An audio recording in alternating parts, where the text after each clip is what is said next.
A 67-year-old MP might seem an unlikely social media star, but Jeremy Corbyn is the centre of a surprisingly fertile online mass movement. And today, he set out his vision for digital Britain.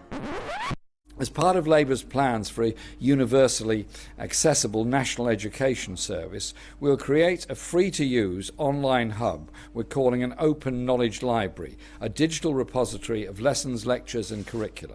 He's not the most charismatic of speakers, but his supporters, lots gathered online, don't really seem to mind. Let's look at Facebook, Britain's most important social medium. A poll last year found 55% of women had lately used Facebook, including 16% of women over 65, a prime voting demographic. The equivalent figures for Twitter are 16% of all women and 2% of over 65s. Around 800,000 people have shown enough interest in Jeremy Corbyn to get regular Facebook updates from his team. As well as an alternative broadcast tool, it's also been an organising tool for the campaign. So we've seen lots of people engaging and participating through social media, and it's actually something that's facilitated offline activity as well.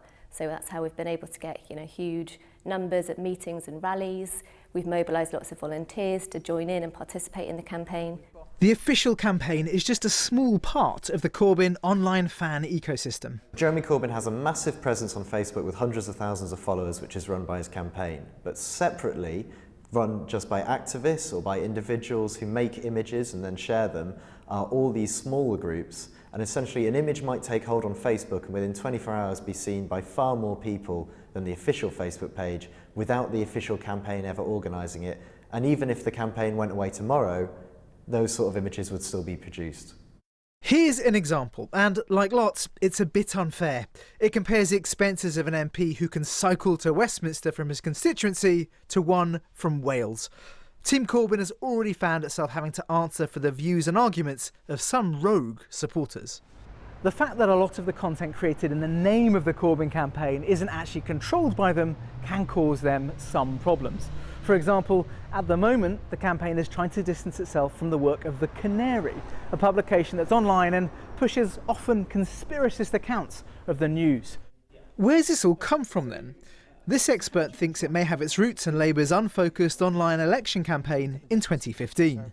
You see Labour, who were very effective at kind of whipping up conversations amongst the politically engaged, a lot of memes, a lot of kind of anti-government conversations taking place. Now, while that's not effective when you have an electorate essentially of 45 million people, it's incredibly effective when you have a much smaller electorate, if you like, the membership of the Labour Party and affiliated organisations who are going to decide this particular election. You can see that that kind of method of operating, while it doesn't typically work in electoral politics with the wider public, be incredibly effective with a smaller and crucially politically engaged audience. So can Labour turn this big, hard-to-herd group of keyed-up activists into more votes?